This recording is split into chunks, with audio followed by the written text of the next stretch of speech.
Thank you all so much for joining today's Co-Opting AI event on this beautiful Thursday afternoon. It's beautiful and sunny here in Charlottesville. My name is Mona Sloan. I am a sociologist of artificial intelligence, and I'm the host of the Co-Opting AI series, which is a public speaker series on all things artificial intelligence and society. And we've been running since 2019, so pre-pandemic, feels like in another life. I'm an assistant professor of data science and media studies at the University of Virginia, and I am also a fellow with the NYU Institute for Public Knowledge, who are co-hosting the Co-Opting AI series. Now, our conversation today is a topic that probably has crossed most of your minds at some point already, which is the intersection of artificial intelligence and political campaigning.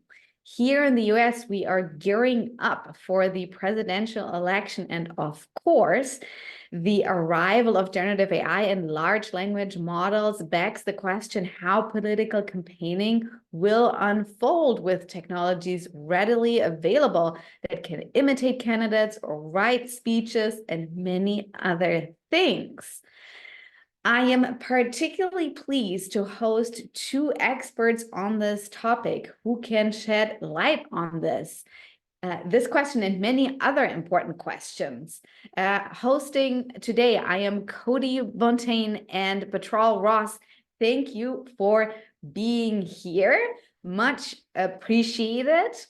Also, a big thanks to the Co-Opting AI supporters, the Karsh Institute of Democracy at UVA and the NYU Institute for Public Knowledge, and all the wonderful staff and faculty who helped make this series such a success.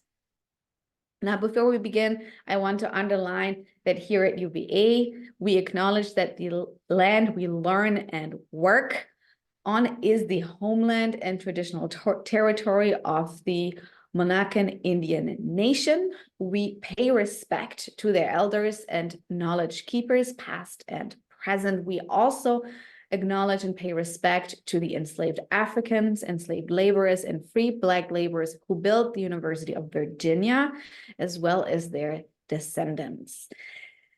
Now, today we want to ask, what are the roles data-driven systems and AI play in political campaigning and the democratic process at large, especially in the context of the US 24 presidential election? So here we are really sort of entering a hot phase in the US, if you will. And as that phase begins at the dawn of a, provocatively put, new age of generative AI, all the new questions around the benefits and risk of using technology and mass media for political messaging arise. Today, it seems AI is everywhere, and the political landscape is no exception. AI can do many things today. It is used to create messages. It is playing a role in fundraising, solicitation. It is playing a role in the emails that you may get from candidates, but is also used to attack political opponents or to even create something like digital twins. You may have heard of that as well. Our panelists will talk more about that today. In the US, regulators are taking steps. There are a couple of states who have already crafted and some have passed legislation that actually addresses the use of AI, and particularly generative AI, in the context of elections. So it's a very dynamic field. And I'm so pleased to be welcoming my two guests today. Starting us off will be Cody Bontain from the University of Maryland, where he is an assistant professor in the College of Information Studies. He is also a research affiliate at NYU's Center for Social Media and Politics. Cody studies online information and social media and how we use these spaces during crises and times of political unrest. His focus is on improving information quality, preventing manipulation, and enhancing resilience in online spaces so that these spaces may serve to bring us together and keep us informed rather than driving us apart and opening us up to harm. His work focuses on social media use in conflict spaces, emerging areas of influence, and the use of visual media in online political engagement and manipulation. Other studies he's conducted include the role of recommendation systems as a method of content moderation and its effect across multiple online spaces, as well as the impact of deplatforming on information and engagement quality online. So he's busy. His work has also been featured in important outlets such as the New York Times, the Washington Post, Wired, and others. Cody, thank you so much for joining us. Much appreciated. Please take it away. Thank you so much for that introduction, Mona. It's a pleasure to be here. Let me pop up my screen. All right, excellent. Hopefully everybody sees a nice black screen here, right? So I am going to talk about a number of things around online campaigning, AI, and what their role is, a lot around incentives. So we'll sort of go, like, zoom out and then zoom back in on some of these points. Because the main point that I want to make here is that AI and AI systems mediate a great deal of the content that we consume, right? So places like YouTube, online information places, or online information spaces are pretty clear about this, that recommendation systems, these AI-driven systems that decide what kind of content to show you next, drive a significant amount of the viewership on YouTube as a platform. And this is not at all specific to YouTube. We have this in TikTok where people engage with these algorithms and the AI systems that determine what to show you next. And these systems work so well that there's this uncanny concern that they're listening to you, they're reading your mind. These kinds of questions emerge, and not only about how this content gets pushed to you, but also how content creators engage with these systems and create this feedback loop of not just the content that gets shown to you, but the content that gets created. If you're a content creator, you're trying to make content and make money, you want to create content that these systems, these AI systems, are going to push to your audiences. Likewise, if you're creating political campaign, or if you're working political campaigns, you want to create ads, you want to reach your audiences, you're going to create ads, you're going to create marketing material, campaign material that's going to benefit from these systems, right? You want to use these systems to help amplify your message.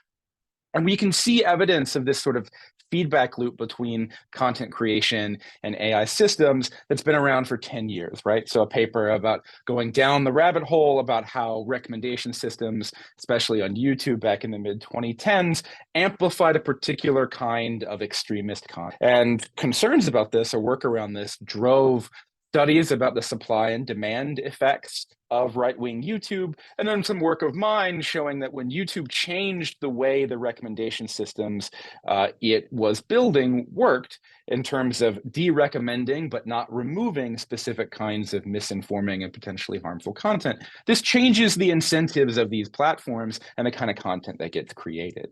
And that has major implications for how we engage with these spaces, how we are informed, and how campaigns, political campaigns, reach out to us. So Mona mentioned this in my bio.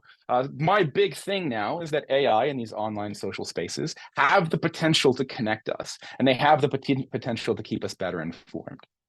And we can pretty clearly say these systems and these spaces are not living up to that potential. So what does that mean for us? What does that mean for us as the public? What does that mean for campaign operatives?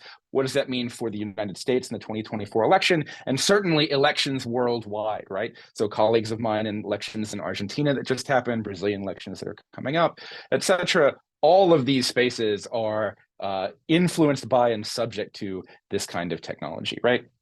So briefly, I want to talk about 3 areas of this. This is an AI-generated image about the pros and cons, or evils and goods of AI.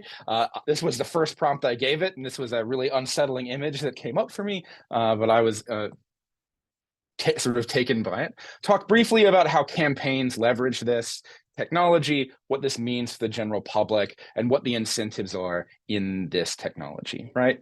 So first, about campaigns. Certainly AI can enable pro-social activities in these campaigns. So AI allows us to do rapid sort of cross-language translation, which brings more people into the audiences of these messages, and that's really valuable. You can go to ChatGPT right now and ask questions about, given the research on these particular audiences, what are the major concerns about, say, Spanish-speaking Americans? And we know, so from work on COVID, that public health messaging tended to miss the sort of major concerns about minority populations. And if we had technology like ChatGPT or generative AI that helped us better synthesize and understand what the needs are of these audiences, that's potentially useful if you buy that AI, generative AI, actually can, accurately recover your concerns. We also have things that allow us to generate content much more specific or much more targeted to these kinds of audiences, right? So we can have a ChatGPT generated image like this, and then ask it to better target that image for a particular audience. And that's potentially a pro-social, useful kind of marketing capability for campaigns to leverage, especially in the world where in 2024, a lot of what we think is going to be the major drivers of how this election shakes out are Americans who generally don't vote. How do you reach out to those audiences that have traditionally not been included, right? But certainly we can point to other antisocial activities that AI enables.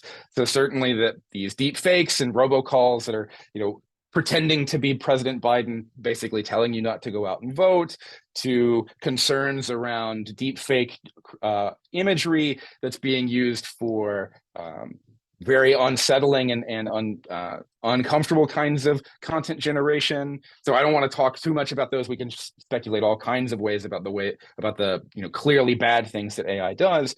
But more interestingly is that these questionable activities are things we don't really know what to deal with, right?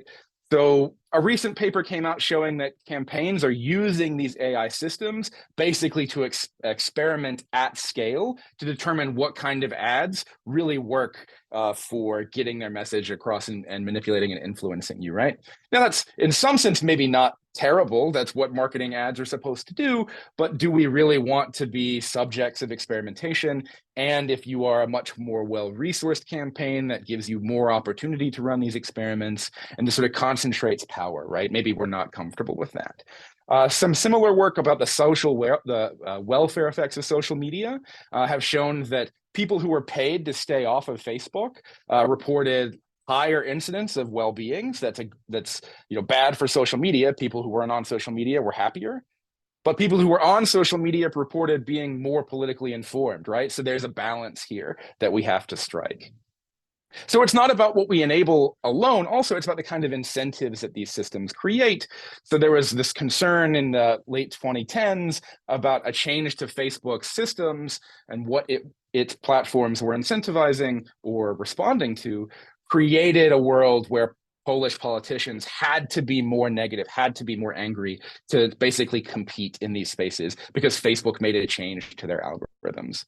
And there's lots of evidence that basically if you say terrible things about the other side, the political outgroup, you benefit from these platforms sort of amplification, right? So that sort of incentivizes the creation of ads that are going to say terrible things and be very negative. And that's probably not what we want. So what does this mean for us? It means that platforms and AI in particular are very good at helping push content to you through targeted ads, through incentives on the kind of content that's created, agenda setting questions about, well, what kind of news is news that's going to get a lot of traction? And then, of course, this creation of exploitive and manipulative content, right? So these platforms and AI systems are very good at pushing kinds of content to you that you're likely to engage with. So we really shouldn't rely just on what's pushed to us, because the research shows we're actually quite good at pulling content that's less sort of influenced by this. The role of AI in the content that we're actively seeking isn't as large. Because if you're going to search engines, you're looking for content, you are politically engaged, then the choice of search terms you use actually has way more impact than these questions of personalization. Certainly there's a feedback loop here, though, because the kind of content that's being produced is driven by or is mediated by these AI systems, and then the kind of content we're exposed to is an outcome of what is being amplified by these systems. So our selection of keywords and what we're going to search for is itself sort of part of this system, right?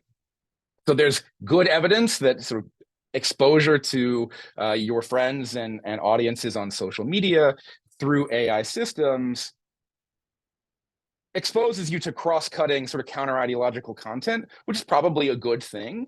But it's really difficult to disentangle this feedback loop between AI systems, social media platforms, recommendation, and the kind of information that we care about, right?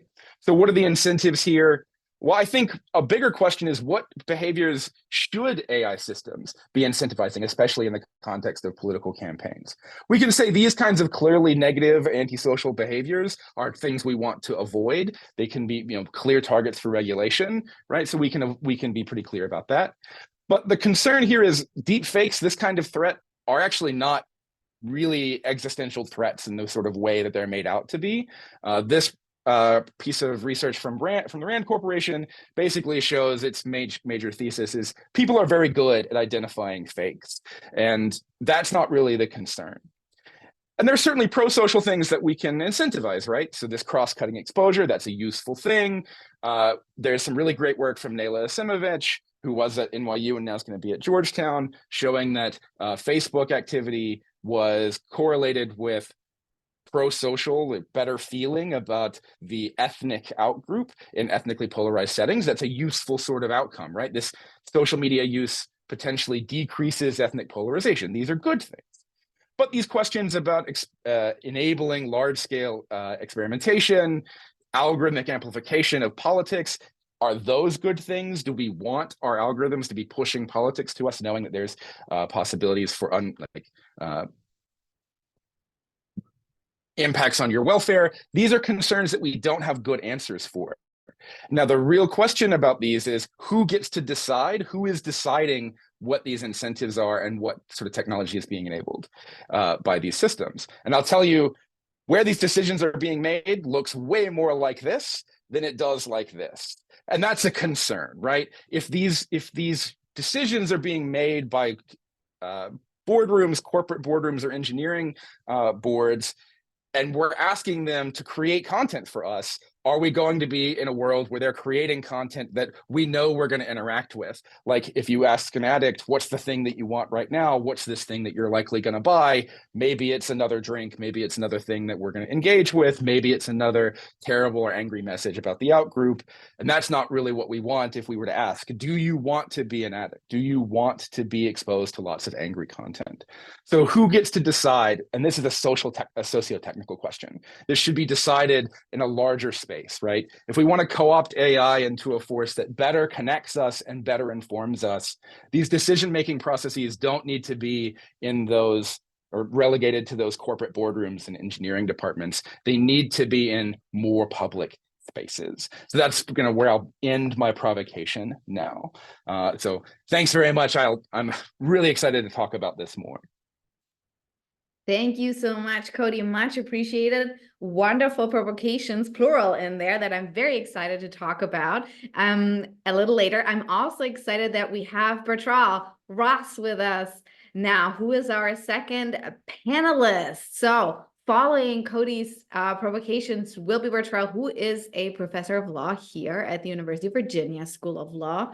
He's also a co-director at the Karsh Center for Law and Democracy, and the founder of the Designing Democracy project. So apropos, what kinds of decisions do we make about how we get informed, right? Bertrand teaches and writes in the area of constitutional law, constitutional theory, election law, administrative law, and statutory interpretation. His work is driven by a concern about democratic responsiveness and accountability, as well as the inclusion of marginalized communities in administrative and political processes. His past scholarship has been published in several books and journals, and 2 of his articles were selected by the Yale/Harvard/Stanford Junior Faculty Forum. Before he came to us at UVA, he taught at the University of California at Berkeley School of Law, where he received the Rota Award for Teaching Excellence. He's also been awarded other awards such as the Berlin Prize from the American Academy in Berlin, the Princeton University Law and Public Affairs Fellowship, and the Columbia Law School Kellis Parker Academic Fellowship, and many others. He is currently serving on the Administrative Conference of the United States and the Presidential Commission on the Supreme Court of the United States. He got his undergraduate in International Affairs and History from the University of Colorado Boulder, and his graduate degrees from the London School of Economics, like me, and Princeton University's School of Public and International Affairs. His law degree is from Yale. He has also clerked for Judge Dorothy Nelson of the U.S. Court of Appeals for the Ninth Circuit and Judge Myron Thompson of the U.S. District Court for the Middle District of Alabama. Welcome, Bertrand. I'm glad you made it. Thank you for coming, and over to you. But before you go, just a note for our audience members, as per usual, as you hear the wonderful provocations and thoughts from our panelists, do put your questions into the little Q&A box at the bottom of your screen. I will pick those up a little later. Okay, Bertrand, over to you. All right, thanks, Mona. I'm probably very much misplaced in a panel that involves technology, given my ineptitude when it comes to technology. I apologize for being late. Zoom gave me a problem, but I am at last here, and I'm glad to be joining all of you and glad to be here with Cody. Sorry, I only saw the latter half of your presentation, but I'm looking forward to having a broader conversation. As Mona says, I'm a scholar of law and democracy. My focus is very much on law and inequality. And a couple of the more recent projects have been focused on the participation gap between the wealthy and the poor. Now, we might think of this participation gap as being a problem that's primarily experienced by those who do not vote. If you don't vote, you're not likely to be represented. So to the extent that low-income individuals are not voting, that's a problem for them to have to deal with. And the underrepresentation that associated with that seems like a group-based problem. But I would suggest, as one of my provocations, that this is a social problem as well, that marginalization, alienation has cost to all of us. And the cost is the threats that such marginalization and alienation poses for our democratic system. When you have a group of individuals in a society that are marginalized and alienated, they are ripe for recruitment by anti-democratic and authoritarian forces. And so it's up to us all as a society to make sure those that are marginalized can be engaged in the political process. And so I see technology as potentially a part of the answer, maybe. I don't know, maybe part of the problem. I don't know. It depends on how it's used. And I'll just kind of point out a couple of things related to technology that's most relevant to my work that I engage in, which is focusing on how campaigns decide who to contact during election season. Okay, so let me kind of put my PowerPoint slideshow up for all of you. I guess I'll go back to the beginning, right? Okay, so my starting point is this participation gap. And Matthew Polacco, in an article that was recently written, 2022, I believe, provides a comparative assessment of the participation gap between the wealthy and the poor. And you see the United States stands heads above everyone else. It's a sort of American exceptionalism that perhaps we do not want to claim, but it's one that belongs to us nonetheless. Here's kind of a graph that tells you about the income gap between the highest and lowest income quintiles, or turnout gap, excuse me, between the highest and lowest income quintiles between 64 and 2012. And I can tell you, although this graph has not been updated, that those numbers with respect to the 30% turnout gap and above have continued through the 2016 and 2020 election. So while there's a lot of focus, appropriately so, on the racial turnout gap and the role of the Voting Rights Act in ameliorating that gap, what has persisted ever since numbers were recorded on the turnout gap between the wealthy and the poor is this persistent turnout gap between the groups. Now, what's the source of this turnout gap? Well, there's a lot of different sources that you can point to. There's huge disparities in education between lower income and higher income individuals. And that difference in education can create disparities in the capacity of individuals to obtain and process information relevant to campaigns. What Anthony Downs and his seminal political economy work from the 1960s pointed out was that we may focus a lot on these tangible barriers and costs to voting, such as voter ID laws, which is something that's in the news quite a bit. But what he pointed out was that information is a key variable in the decision of an individual to vote. Information is key for individuals to understand the benefits from voting. It helps them to differentiate between one candidate and the other in terms of their own well-being. Information is also critical in the logistics of voting. Information about how, where, and when to vote is critical to getting people to the polls. And so if you combine sort of education, processing, and obtaining information, that is a major contributor. There are other contributors that have to do with respect to the uniqueness of American law. In many states, persons with felony convictions, even when they're finished with their prison terms, are subject to disfranchisement. And so the exclusion of those class of individuals who tend to be low income because of employment barriers that they face after they've served their terms is another contributing factor.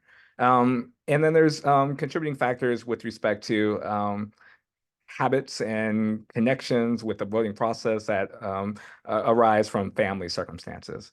But the one I've been most interested in is the information component. And to imagine that we'll be able to change the education system to make it fair and equal in any short amount of time is probably foolish, although I wish that to be. But there's another source of information that can ameliorate the gap between wealthy and poor voting. And one of the information source that I've been really focused on is the information provided by campaigns. So campaigns engage during election season in various forms of outreach. And three of the most prominent forms of outreach include sending mailers to voters, that usually has a candidate's picture or name, and perhaps some things that that candidate stands for. Perhaps there are phone calls that are made to individuals over the phone that describe the candidate, perhaps describe the other candidate in more negative terms, perhaps have information about, or share information about where and how to vote. And then there's knocking on people's door, the sort of shoe grease that's attained in the canvassing process. And once you knock on the individual's door and you share information about the candidates and about how to vote. Now, what was shown in the series of studies that began in the 1990s with unions doing experiments and then ultimately political scientists picking this up in the 2000s and going forward is that that latter form of contact and engagement, knocking on people's doors, has a tremendous impact on voting. Studies have found that the voting turnout increases by somewhere around 8 to 10%. If a person is contacted. In other words, a person that's contacted is 8 to 10% more likely to vote than a person that's not contacted. That's a huge result. If you want to sort of think about the comparison, there are many studies on voter ID laws. And what's been shown is that those have a statistically negligible impact on turnout. So whereas much of the focus in law and in other places is on these tangible barriers to voting, it's information that does a lot of it's these contacts and the contacts and what they provide, which is both a sense of engagement and information that has proven quite important. So how does this play into the turnout gap? Well, it plays into the turnout gap and then plays ultimately into technology and the potential for artificial intelligence in this way. Now, these are two sets of numbers. They're drawn from different sources because the ANES, the American National Election Study, stopped collecting this information at a certain point, and the CCES, a Cooperative Congressional Election Study, started to collect this information at a particular point. And what's important to note is what the point the point estimates are the gap in turnout between, or gap in contact between the wealthy and the poor. And this is based on surveys of individuals asking whether they were contacted by a campaign during election season. And we see that this contact gap between the wealthy and the poor has existed since these numbers were recorded in the late 70s. But what we see here is that that contact gap has increased over time, and in particularly with recent elections. So what's going on in these recent elections? Well, we're seeing campaigns rely a lot more on algorithms and digital technology to obtain information about voters. And there are two bits of information that they're most curious about. The first bit is their past voting behavior. have they voted in past election, and how frequently have they voted in past election? And the second piece of information is, some indicator of how they might vote based on some indicator of preferences that might align with one party or the other. Now, what's proven most important of those two bits of information has really been past voting behavior. And what we see is that campaigns relying on that information about past voting behavior to inform their decisions on who to contact. Because studies have shown that it's harder to get those who have not voted in past elections to vote in the current election, that it requires more than just a simple one door knock and providing them with a script. It often requires repeated contacts. It often requires that you obtain or get someone from their community to contact them, someone that they would trust and such. And those add expenses and time to the campaign that they do not want to incur. So what technology has done is allow campaigns to be more precise in identifying both those who are likely to vote and likely to vote favorable to them, and those who are less likely to vote and unfavorably to them. And we see this kind of increase in sophistication by just comparing the contact decisions by 3 Democratic campaigns over a 3-year period, over 3 election cycles. And this is the sort of presidential campaigns that were associated with John Kerry in 2004, and this is in Ohio, and then President Obama in 2008, and then President Obama again in 2012. And what we're looking for here is really focusing on the y-axis. And the y-axis, as you go from top to bottom, focuses on from low turnout individuals to high turnout individuals. And what the heat map means is the redder the heat is, the less likely those individuals have been contacted, right? And so we see that there has been a rather consistent pattern over these 3 elections with respect to contacting less contact of low-income individuals. But it was a bit more sporadic in 2004. And then you look at the x-axis, you're looking at sort of, it goes from Republican leaning to Democrat leaning, that at least with respect to Democratic leaning low turnout voters, there was rather high levels of turnout. And it seemed that turnout really turned almost as much on partisan leaning as it did on income. And so this Democratic campaign in 2004 is less likely to contact Republicans, whether you're high or low past turnout, and they're more likely to contact Democratic leaning voters. In 2008, we start to see a bit of a shift in the pattern. There's still much less contact of Republican voters, as you might expect from a Democratic campaign, but you start to see a clustering of non-contact centering on low turnout voters. There's still somewhat of a willingness to contact low-income Democratic-leaning voters, but it's even a little bit lighter in terms of yellow as opposed to the green we see in the first. And then we get to the third, and we see the sophistication with the use of information and data gathering tools and construction of algorithms through forms of micro-targeting. And who is paying the cost in terms of contact? Well, it's those low-income voters. And so the low-income voters are the category of voters that are consistently not contacted, irrespective of their partisan leaning, right? And we don't have this heat map for 2016 and 2020, of course, but one could suspect based on the prior graph in terms of the increase in the turnout gap that heat map pattern has persisted and has gotten worse over time. And so my provocation is really, what can AI do anything about this particular problem, and which way might it go? Now, one thing I can imagine is AI doing the following work. Now, I'm not a tech guy, I'm a law guy. And so this may be outside of the realm of what is feasible or possible. But this is sort of a thought process, right? In terms of if AI could do this, would it help? So imagine a person could enter background information about their neighborhood, income, number, and age of their children, their use of public schools, and a computer program powered by artificial intelligence could tell them the impact of the city's budgetary law or a city council's candidate's budgetary proposal on the quality of their children's education. The program could tell them the degree and probability of teacher turnover, any change in student-teacher ratios, the impact on the safety of the school, and probable changes in the percent of students who will graduate on time and attend college. The person could then use that information to decide whether to support the challenger and his proposed budget or stick with the incumbent who voted for the city council's budget. Now, one piece of pushback, other than the technological feasibility of this particular idea, is how often would voters actually use it, right? And I'm not particularly sanguine in thinking that voters would, and particularly those who have not turned out all that frequently in the past, would run to this program and use it in making their calculations about whether and how to vote. Many of these individuals feel so disaffected from politics that they don't think their vote would matter, no matter what. But one thing it could help do is that to the extent that it can inform campaigns more about, how their programs and how their policy proposals impact particular communities and impact particular communities that are fall in the low income non-voting scale. Maybe it could provide the right set of incentives and the right set of tools that they can use when they're contacting these individuals.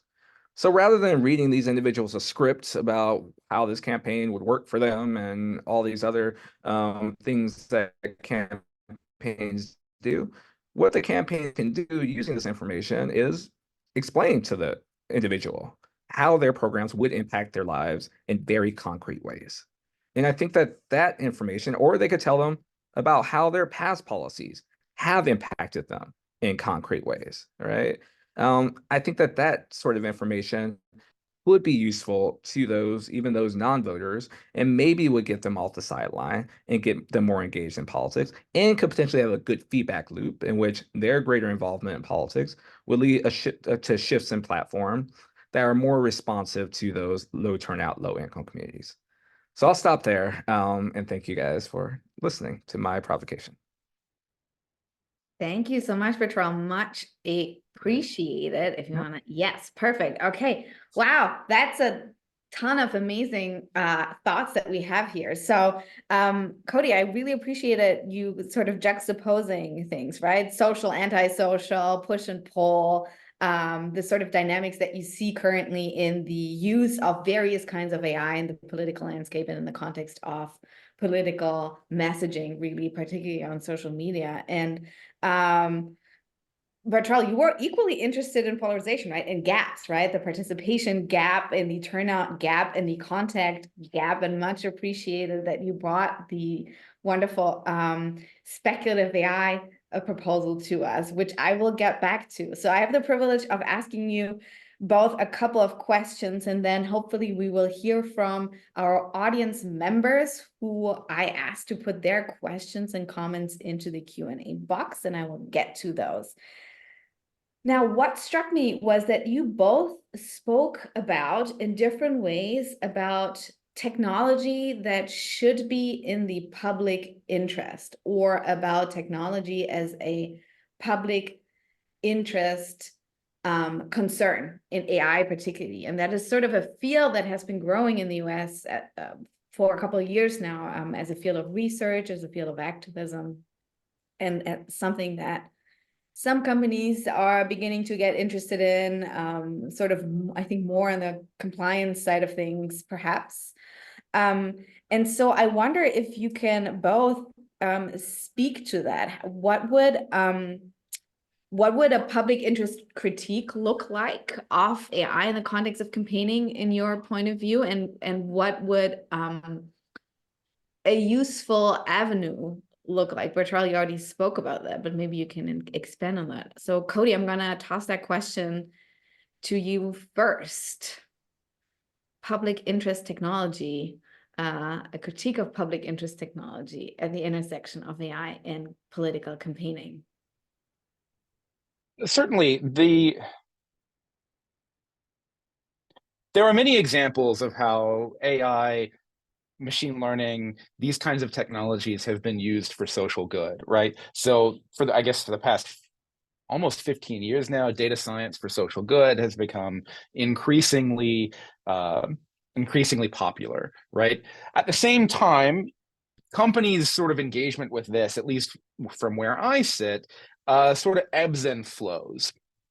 I just recently did an interview with one of the University of Maryland pieces about Facebook's 20-year anniversary, right? So Facebook turns 20 this year. And the public sentiment towards Facebook and these sort of platforms and companies and corporations that use AI to determine, what ads you're shown and how people engage with these ads is certainly not as high as it was back in 2010 to 2012, where we saw things like the Arab Spring and President Obama's campaigns really, really engaging with these technologies. I think the public sentiment towards AI, towards online social spaces, what technology could do for us in terms of campaigning, political engagement, was extremely positive. It was a place for people to come together and talk, right? And that's definitely changed over the past 8 years or so. And I'm really interested actually in Bertrell's point about this, like the intersection between how we are determining who's getting these ads, who's getting this kind of content pushed in front of us, and how these algorithms are playing an increasing role in making sure that the ads they are being paid to show are ads that are going to get clicks that people will click on, right? So there's this intersection or interaction between what content's being shown, these algorithms that are making sure that the money you're spending on ads are going to people that are going to engage with those ads, and then people who are low voter turnout populations, right? Like they're not going to engage in those ads maybe by definition, and they're just less likely to be shown them as a result. So there's this whole feedback loop here, and it's not clear what the answer is. But I'm super interested in Bertrell's response. Yeah, I think Cody hit on sort of the important points there, right? In terms of AI provides an excellent opportunity for precision and targeting, right? And you can really get a sense, through the information that's collected and what you learn about individuals using this technology, about what they might want, what they might be interested in. And that's kind of cool, right? You'd rather have things that are placed in front of you that you might find interesting than not. And I think that that's to the extent that knowledge of interests of the people feeds back to the campaign in terms of how they think of themselves and what they should be promoted, and then ultimately feeds back into policy in terms of the policies that should be enacted. That would be a pretty awesome loop, virtuous loop that's being created, at least amongst the attentive public. The concern, of course, as Cody hit on at the end, is that what about the inattentive publics, right? There tends to be perhaps less effort targeting these inattentive publics, at least right now. Maybe that will evolve. These elections are, at least at the presidential level, quite competitive.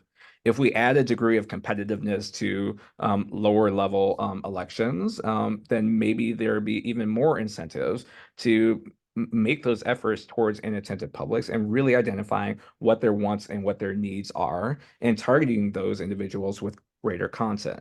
And then you could sort of see that virtuous feedback loop becoming a little bit more inclusive, in which you are starting to incorporate the interests of a broader segment of the American people, and those interests kind of go and feed into the platform and feed into policy. But I don't think we're quite there yet, at least with how campaigns are operating. And I'm curious in terms of where they might go in the future. And I'm wondering if public policy can be part of the answer in terms of pushing and incentivizing, that more inclusive behavior with the use of technology. And this is a really hard problem because the current systems benefit certain groups more than others, right? So where does the political will come from? Like, so if you say, well, we want to increase, voter turnout among low income populations, right? The expectation is that's going to benefit Democrats and harm Republicans. So it's very difficult to imagine a world where one particular party is going to take action or push for policy that we know is likely to be hostile to their outcome or to their interests, right?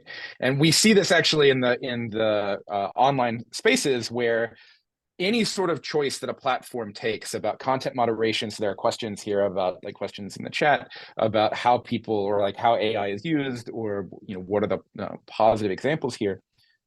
Any action that these platforms take can be viewed in a like positive light or negative light depending on your political lean, right? So there's lots of work saying, oh, don't do algorithmic amplification or algorithmic personalization at all.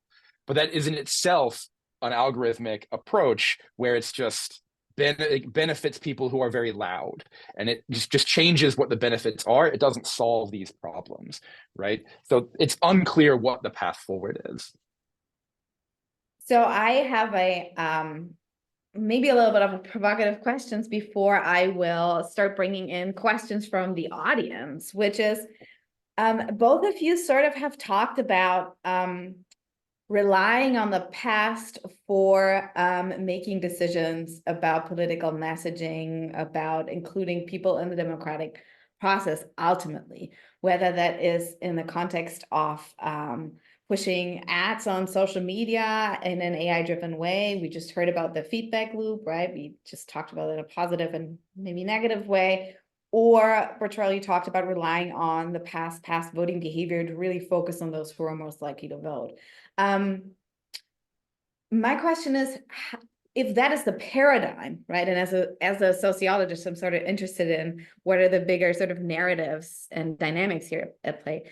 If that is the paradigm, sort of a commitment to the past and a real expensive effort to rely on that data, on that knowledge for mobilizing people, where is there space for, or is there a space for unconventional ideas, radical ideas, ideas that don't have a connective tissue necessarily to the past? Is there in our AI infused campaigning political messaging world, is there a place for that if the paradigm is about relying on the past to make predictions about the future? Cody and Bertrell, maybe you could comment on that, and then we'll turn to our audience members. That was a great question. In my focus on campaigns, they are, inherently conservative, right? They are risk averse, and therefore they tend to want to rely on the tools that they think have worked in the past. And it's particularly challenging, right? Because the past is not necessarily a prediction and a guarantee of what's going to happen in the future. Just because someone hasn't voted in the past doesn't mean that they won't be active participants and great supporters for you in the future. But the wedding to the past is really because you have a lot of data on the past, right? And of course, what they're using this digital data AI for is just to comb all of this data from the past to kind of make some predictions and assessment about the present. I think this is where I feel like there's to move campaigns, it requires some sort of nudge, right? And there are ways in which you can nudge campaign. There are things that states have power over that can perhaps nudge campaigns in particular directions. One of the things that I've been thinking about in terms of the types of nudges that you could give to campaign is what if you sort of provide them with some sort of reward, right, for engaging in contacts of these other types of communities, using your data and focusing your data on obtaining the information that would lead you to, do more work to contact these other individuals that are excluded. What would that reward look like? Well, you can imagine we have this presidential matching fund that basically sits untouched because no presidential campaign in their right mind would ever agree to the conditions that are placed on obtaining these funds, which means you can't raise a certain amount. There's limits on how much you can raise in a presidential campaign. McCain made that move in 2008. And he was obliterated by President Obama's campaign in their fundraising machine. And he was capped with how much he could raise. So there's that money that's just still sitting there. That $3 checkoff that you do on your tax returns or will do on your tax returns over the next couple of years or over the next couple of months, that's going to the fund. So can we imagine that fund being used for putting it to use? And maybe it doesn't work where at the presidential level where they're flooded with money, but maybe at the local level, right? At the local level where you provide the necessary sort of boost to their campaign funding if they engage in productive democratic activity, which involves using sort of technology to obtain information and to contact these individuals that are normally excluded. So maybe those are the types of tools that could nudge to the campaigns to think in more future terms rather than fixating on the past and maintain the status quo. I'm really glad that Birchwell brought up this point about the presidential matching funds, because like I see this gap in low and high income touches, and my immediate thought is like, well, in 2008 when Obama chooses not to use the presidential campaigns, like you think about what this advertising is doing. I'm advertising to audiences who are likely to give me money from like to donate to my campaign, right? So that's another possibility about how these advertising models, these that are based on click-through rate and ad performance, are optimizing towards getting your ads in front of someone who's likely to donate to your campaign, and it's not going to be a low-income voter, and it like arguably shouldn't be. As a result, we have basically not touched these state or public funds at all. I'm particularly interested in looking forward to your question, Mona, about where is there space to try something new? And I think it is not at the presidential election level, but at these local elections, local campaigns. There's opportunity there to do something interesting and something valuable, right? And parties exist to get their candidates elected. And I think we'll see these parties or these campaigns move towards what can we do to take advantage of new and possible use cases. So that one of the articles I showed you is, the election in 2024 is going to arguably driven by people who don't generally vote. How do you reach those audiences? We live in a relatively extremely polarized environment. I don't think that's a fault of technology. I think that's a larger question. But if that's the world, where are you going to go to get voters to vote for you? You're going to have to go to people who are not polarized, people who are not polarized, or people who are not engaged in politics, right? So I think there is pressure to like reach out to these audiences. Thank you, Cody. I'm gonna and thank you, Bertrand, also for this. Much appreciated. I was very happy I could ask that question. Now I will start bringing in our audience members, and I will allocate the questions so we have make the best use of our time together. So Cody, just related to what you just talked about, we have a question which is as follows: how close is AI to pinpointing individuals rather than neighborhoods? For example, can it be used to target the 42K voters who voted for Biden, but if they had voted for Trump in 2020, Trump would have remained president?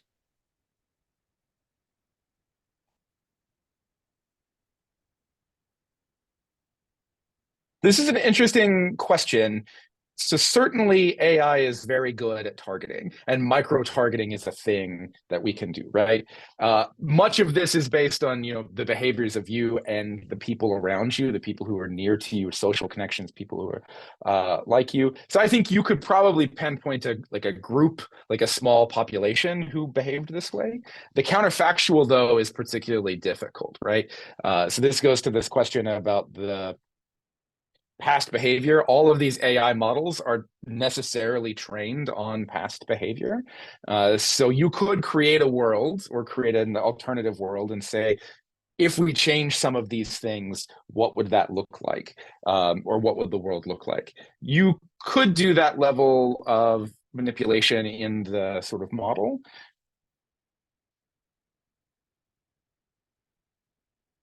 And I could see a world where you could target that, like those kinds of people, right? But I don't think it would be down to, oh, it's this particular person with this particular like social security number or something like that. It'd be much more of a segment of the audience. This kind of person who likely lives here, who maybe has this income range and these kinds of interests, right? They search for a lot of politics online, and it's not going to be like you specifically, though the likelihood that it is you is very high, right? But it's not at that level of like this particular person. Yeah, but that's an interesting and relevant question, right? Post Cambridge Analytica is certainly one that is on everybody's mind. Bertrand, I have one for you. How do you think the potential for disinformation pushed out by generative AI could affect voter turnout, for example, by potentially increasing distrust for marginalized voters? And you see why I gave you that one. Yeah, and I was trying to paint an optimistic story about the potential for AI, right? We're living in such dark times. We need some light in our life, but that's the real concern I have, right? When you have inattentive and disengaged voters, they're perhaps the most vulnerable to disinformation, right? They're the most vulnerable to accepting facts that just do not comport with reality, to believing things about a candidate that aren't true, and believing things about policies that are not true, which is why I like sort of the idea of some form of verification, right? And so, if we can imagine my sort of AI hypothetical being a reality, it could provide a tool for verification, right? You have someone come to your house and tells you things about what the candidate did that was harmful to you, right? And maybe there could be tools that could be constructed that allows the individual empowered to do that verification. So they may not go to it in a first instance, because even if that program is available, right, they're not necessarily thinking about it, but maybe if they're prompted to engage that program, then they can sort of engage in that verification. And at the very least, it could lead campaigns to be a little more hesitant with disinformation, right? Even if you don't know for sure that that voter will engage in some sort of verification, there's a possibility that if there's a possibility that they could, you might be a little bit more reluctant to spread disinformation, because you may see distrust in you as a campaign and your candidate, in that person and in the networks that that person belongs to. We don't live in isolation. That person that you're contacting will often have a family, will have friends, and to the extent that they are lied to, they will let other people know. And so there could be sort of potential cost for disinformation, but unless there's some sort of verification tool, the concern about disinformation will remain quite high. Yeah, thank you for that. Lots to grapple with. Cody, I have one for you. And that's a really interesting one that connects to, I think, Bertrand's idea, and I will tell you in a minute why. So we have a question from Joseph, who is asking if you could elaborate on the use of AI in campaigns with regards to translating between languages. Can you say more? Are you referencing a particular program? Are there any substantive examples of that? And I'm gonna top that up with the following, and then maybe Bertrand, you can speak to that. From my own research, I know that generative AI is used, for example, in recruiting to write messages in a tone that is more likely to excite a potential candidate, for example. So that's one level deeper than just the language. It is about culture ultimately, right?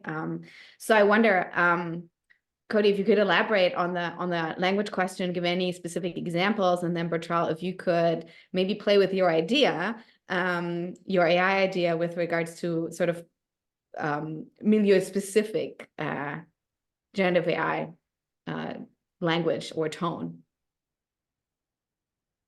Yeah, I can talk briefly about sort of what I was alluding to there, and the opportunities that exist, right? So this is more than Google Translate. This is actually closer, I think, to what you described, Mona. So rather than just doing translation, right, I can create a message that I think is useful or I think is interesting, or rather, I can create a message that is a good sort of summary of my political platform. And then I could ask and can ask these generative AI systems, help me sort of craft my message or the parts of my platform that are going to resonate most with a particular audience, and then translate that into the language of that audience. And that translation may be cross-language, but it may be cross-cultural as well. ChatGPT, generative AI systems can do that level basically now. And to some degree, that's not a bad thing, right? Like you could imagine really what that is saving a campaign, a political campaign money, where otherwise they would have had to go out and hire somebody who has expertise or experience with that particular audience. And I think that's really valuable because campaigns exist in especially where they're trying to generate all of this fundraising. The more opportunity they have to engage with audiences that generally are unengaged, the better they can craft their message for those audiences.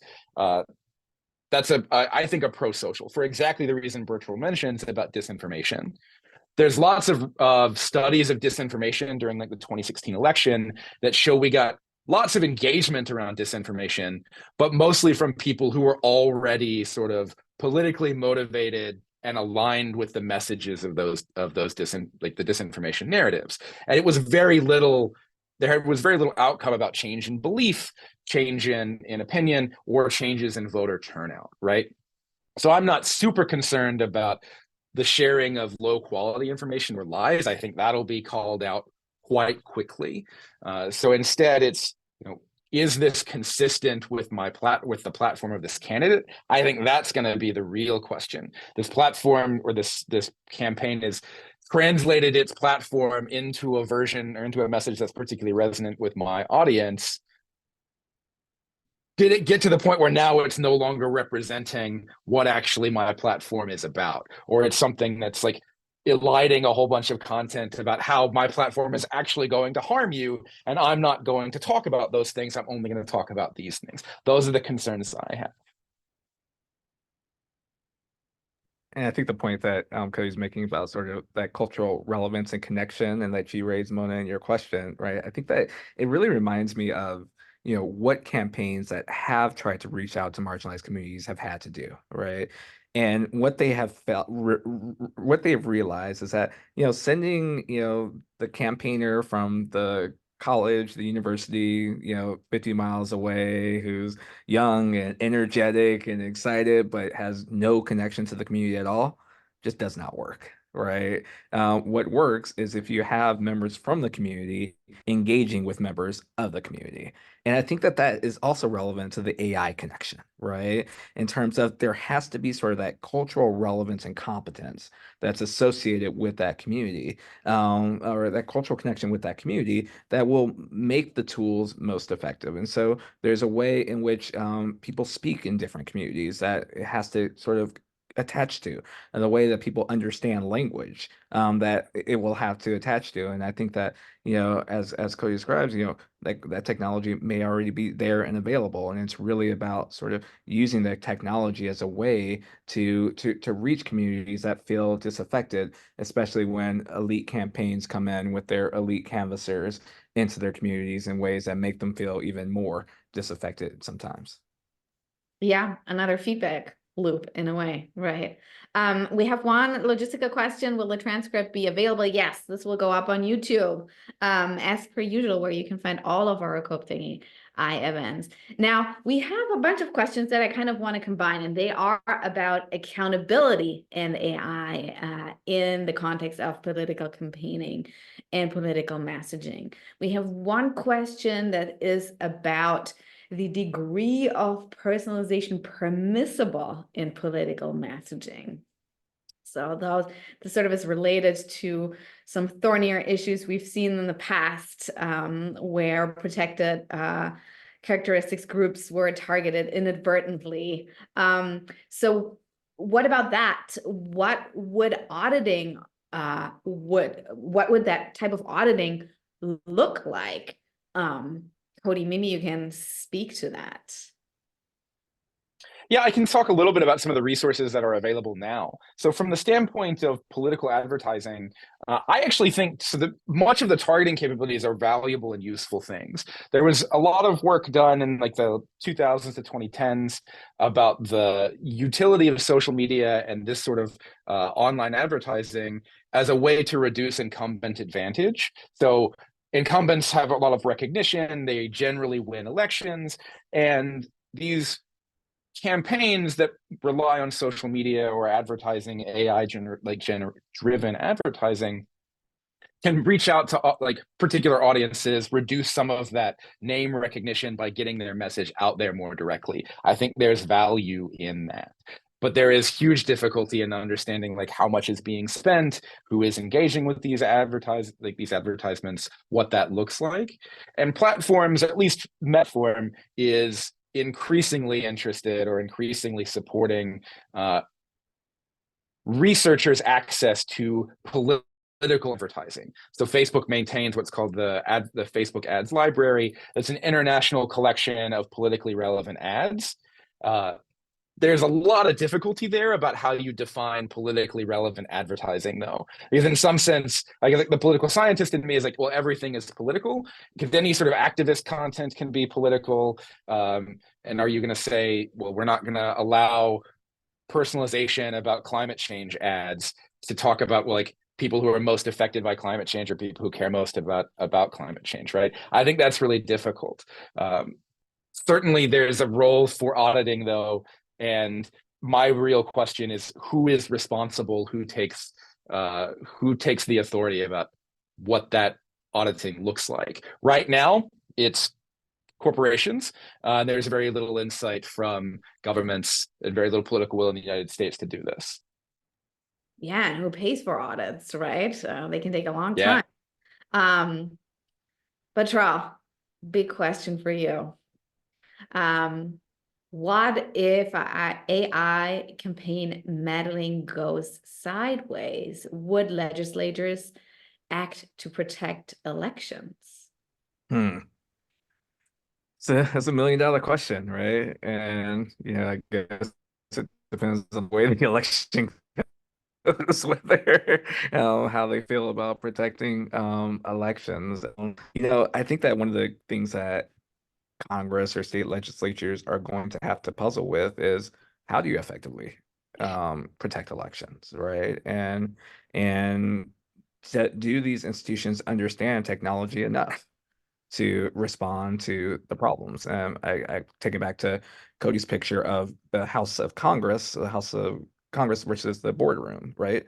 I think that much of this, in terms of response to the election challenges that AI raises, will have to be in partnership between state lawmakers and the tech companies. And we see some of that collaboration occur.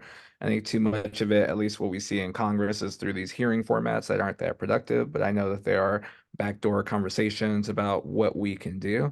And there's, groups that are thinking about how to respond to technology's challenges to elections, verified voting.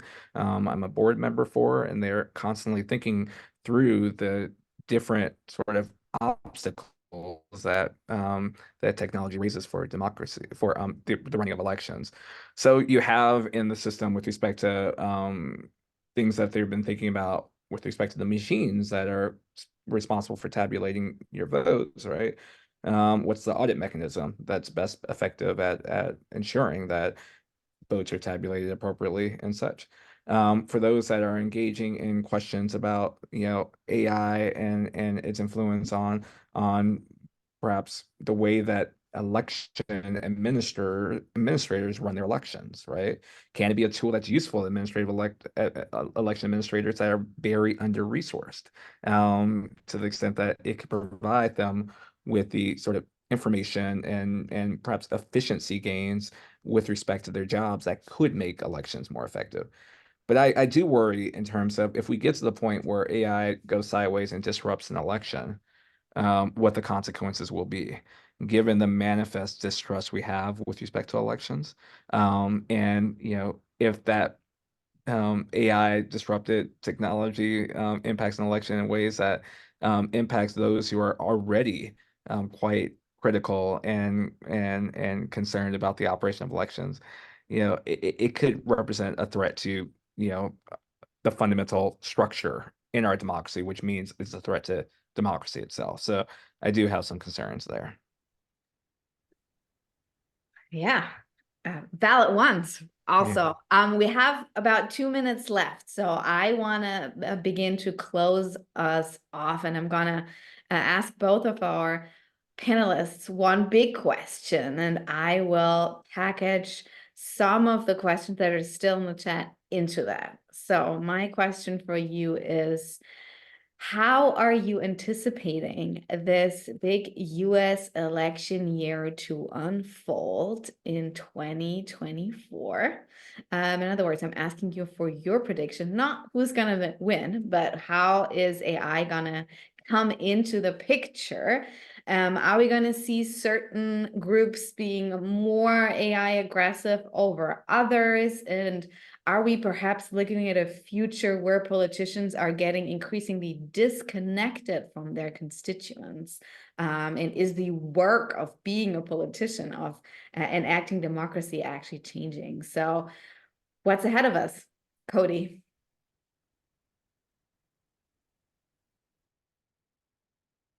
I am concerned massively about the direction for the election season this year. But I think much of that is not about AI directly, right? AI is a tool in my mind that serves to either alleviate or exacerbate existing social problems.